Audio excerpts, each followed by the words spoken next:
Assalamualaikum warahmatullahi wabarakatuh. Selamat pagi kepada ibu dosen dan rekan-rekan sekalian. Perkenalkan, nama saya Hiru Kurnia Ilahi dengan NIM 2412944 dari sesi 324, Program Studi Pendidikan Guru Sekolah Dasar. Pada kesempatan ini, saya akan mempresentasikan artikel ilmiah yang saya susun dalam rangka tugas pada mata kuliah MKU Bahasa Indonesia. Artikel saya berjudul Keberlanjutan Kebijakan Pendidikan Berbasis Evaluasi sebagai Fondasi Pemerataan Mutu Pendidikan Dasar di Indonesia. Artikel ini mengangkat topik pemerataan kualitas pendidikan dasar di Indonesia yang dikaitkan dengan SDG 4 atau Sustainable Development Goal nomor 4, yaitu pendidikan berkualitas. Baik, mari kita mulai dengan latar belakang dan permasalahan mendasar yang melatar belakangi penulisan artikel ini. Indonesia merupakan negara yang sangat beragam secara geografis maupun demografis. Sayangnya, keberagaman ini juga mencerminkan ketimpangan yang nyata dalam kualitas pendidikan dasar. Berdasarkan data Asesmen Nasional tahun 2021, kemampuan literasi dan numerasi siswa di daerah 3T, yaitu daerah terdepan, terluar, dan tertinggal, masih jauh berada di bawah rata-rata nasional. Ini bukan sekadar masalah akses, tetapi masalah kualitas yang bersifat struktural. Salah satu akar permasalahannya adalah instabilitas kebijakan kurikulum. Bayangkan, sejak era reformasi, Indonesia telah berganti kurikulum setidaknya 4 kali, mulai dari KBK 2004, KTSP 2006, kurikulum 2013, hingga kurikulum Merdeka yang diluncurkan tahun 2022. Nah, pergantian yang terlalu cepat ini menyebabkan apa yang disebut para ahli sebagai reform fatigue atau kelelahan reformasi, di mana guru dan kepala sekolah terus-menerus berada dalam kondisi transisi tanpa sempat benar-benar memahami dan menginternalisasi kurikulum yang berlaku. Fenomena ini diperparah oleh policy churn, yaitu kebijakan yang berputar cepat mengikuti pergantian kepemimpinan politik, bukan berdasarkan evaluasi mendalam atas kebijakan sebelumnya. Dari sinilah muncul 3 pertanyaan mendasar yang ingin dijawab oleh artikel ini. Pertama, bagaimana pola instabilitas kurikulum berdampak terhadap mutu pendidikan dasar kita? Yang kedua, bagaimana evaluasi kebijakan dapat menjamin keberlanjutan mutu pendidikan?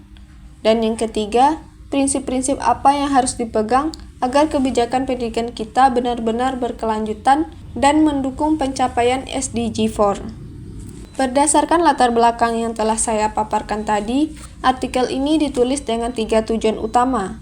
Tujuan pertama adalah mengidentifikasi pola dan dampak instabilitas kebijakan kurikulum terhadap mutu pendidikan dasar di Indonesia.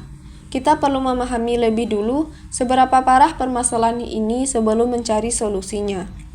Tujuan kedua adalah menganalisis peran evaluasi kebijakan sebagai instrumen yang dapat menjamin keberlanjutan dan konsistensi mutu pendidikan.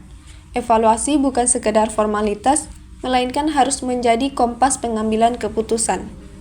Dan tujuan ketiga adalah merumuskan prinsip-prinsip keberlanjutan kebijakan pendidikan yang relevan untuk mempercepat pencapaian SDG 4 di Indonesia.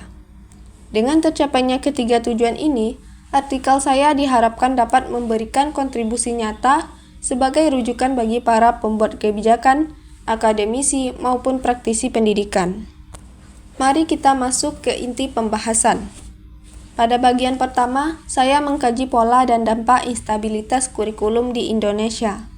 Sebagaimana diungkapkan oleh Fulan, seorang pakar reformasi pendidikan kelas dunia, reformasi yang berkelanjutan mensyaratkan adanya koherensi antara kebijakan pusat dan kapasitas implementasi di lapangan. Ketika perubahan dilakukan tanpa kesiapan yang memadai, hasilnya hanya berupa perubahan pada dokumen, bukan perubahan nyata pada apa yang terjadi di dalam kelas. Data Asesmen Nasional tahun 2021 memperkuat argumen ini. Kesenjangan skor literasi dan numerasi antara daerah maju dan daerah 3T bukan semata karena keterbatasan akses, melainkan karena inkonsistensi implementasi kurikulum. Mulyasa juga menegaskan bahwa sebuah kurikulum butuh minimal 5 tahun agar benar-benar terinternalisasi di tingkat sekolah.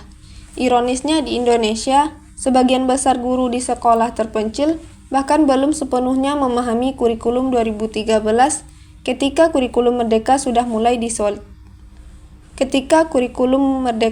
mulai disosialisasikan. Lalu, apa solusinya? Nah, bagian kedua pembahasan menjawab pertanyaan ini, yaitu evaluasi kebijakan yang komprehensif. Dunn mendefinisikan evaluasi kebijakan sebagai proses sistematis untuk menilai sejauh mana suatu kebijakan telah mencapai tujuannya, sekaligus mengidentifikasi faktor pendukung dan penghambatnya. Kita bisa belajar dari negara-negara yang telah berhasil seperti Finlandia, Korea Selatan, dan Singapura. Di negara-negara ini, evaluasi pendidikan dilakukan secara multi-level, mencakup tingkat siswa, guru, sekolah, daerah, hingga nasional. Dan hasilnya benar-benar digunakan sebagai dasar perumusan kebijakan kurikulum berikutnya. Untuk Indonesia, model evaluasi CIPP yang dikembangkan oleh staf LEBEM sangat relevan diterapkan. CIPP mencakup evaluasi konteks, input, proses, dan produk secara menyeluruh.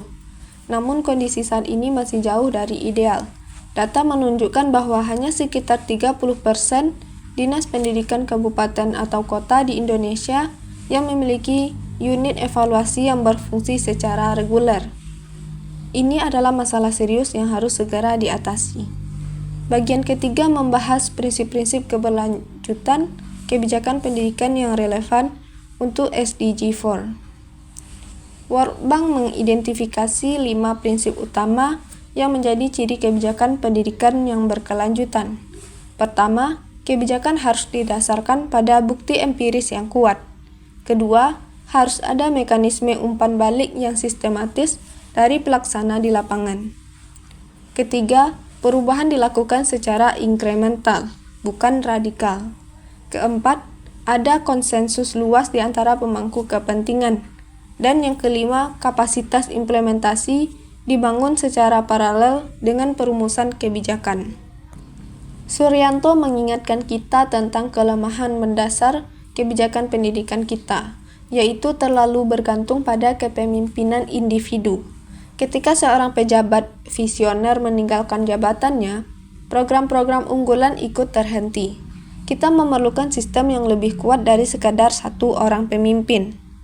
UNESCO sendiri menegaskan dalam kerangka aksi Incheon 2030 bahwa SDG 4 hanya bisa dicapai melalui pendekatan transformatif, bukan sekadar reformasi teknis, melainkan perubahan struktural dalam tata kelola sistem pendidikan secara keseluruhan.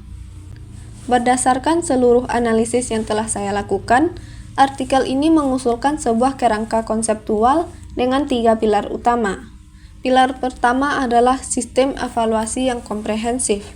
Asesmen nasional yang sudah ada sejak 2021 adalah langkah yang patut diapresiasi, namun perlu diperkuat dengan mekanisme yang menjamin datanya benar-benar digunakan dalam pengambilan keputusan di semua level. Pilar pertama adalah sistem evaluasi yang komprehensif. Asesmen nasional yang sudah ada sejak tahun 2021 adalah langkah yang patut diapresiasi, namun perlu diperkuat dengan mekanisme yang menjamin datanya benar-benar digunakan dalam pengambilan keputusan di semua level. Pilar kedua adalah mekanisme keberlanjutan kebijakan. Ini berarti membangun forum konsultasi multi pemangku kepentingan yang reguler, di mana keputusan perubahan kurikulum diambil secara kolektif dan berbasis konsensus, bukan oleh satu orang menteri atau satu direktorat saja. Pilar ketiga adalah penguatan kapasitas implementasi di tingkat daerah. Data menunjukkan bahwa dinas pendidikan di kawasan timur Indonesia rata-rata hanya memiliki 40% dari kapasitas sumber daya manusia yang dibutuhkan untuk mengimplementasikan kebijakan kurikulum secara efektif. Ini harus menjadi prioritas nasional. Ketiga pilar ini saling menguatkan. Tanpa integrasi ketiganya, upaya pemerataan mutu pendidikan dasar akan terus menemui hambatan yang sama. Nah, dari pembahasan yang telah saya paparkan, ada 4 simpulan utama yang dapat kita tarik bersama. Pertama, instabilitas kebijakan kurikulum terbukti menjadi hambatan struktural yang nyata. Pergantian kurikulum 4 kali tanpa evaluasi komprehensif telah mengakibatkan kelelahan reformasi yang secara langsung memperlebar kesenjangan mutu, terutama di daerah 3T. Kedua, evaluasi kebijakan yang komprehensif dan berbasis bukti adalah kunci untuk memutus siklus ini. Ketika evaluasi dilakukan secara konsisten dan hasilnya benar-benar digunakan sebagai dasar keputusan, maka perubahan yang terjadi akan berakar pada kebutuhan nyata di lapangan, bukan pada kepentingan politik sesaat. Ketiga, keberlanjutan kebijakan pendidikan memerlukan pelembagaan yang kuat yang melampaui satu periode kepemimpinan. Diperlukan forum konsultasi yang reguler, kapasitas evaluasi yang diperkuat di daerah, dan anggaran pendidikan yang terlindungi dari fluktuasi politik. Keempat, pemerataan mutu bukan berarti penyeragaman. Kita memerlukan strategi diferensiasi yang memberikan dukungan afirmatif lebih besar kepada daerah-daerah yang masih tertinggal. Inilah semangat inti SDG 4, yaitu tidak ada satupun anak yang boleh tertinggal. Berdasarkan simpulan tersebut, artikel ini mengajukan beberapa rekomendasi yang spesifik dan operasional. Kepada Kementerian Pendidikan, saya merekomendasikan 3 hal. Pertama, segera tetapkan moratorium perubahan kurikulum selama minimal 7 tahun sejak kurikulum merdeka diberlakukan. Kedua, bentuk Komite Nasional Evaluasi Kurikulum yang independen, yang anggotanya itu meliputi akademisi, guru berpengalaman, orang tua, dan perwakilan industri dengan mandat yang dilindungi undang-undang. Ketiga, wajibkan penggunaan data asesmen nasional sebagai dasar utama perencanaan pendidikan di semua level. Kemudian kepada pemerintah daerah, khususnya Dinas Pendidikan Kabupaten dan Kota, prioritaskan penguatan kapasitas sumber daya manusia di bidang evaluasi.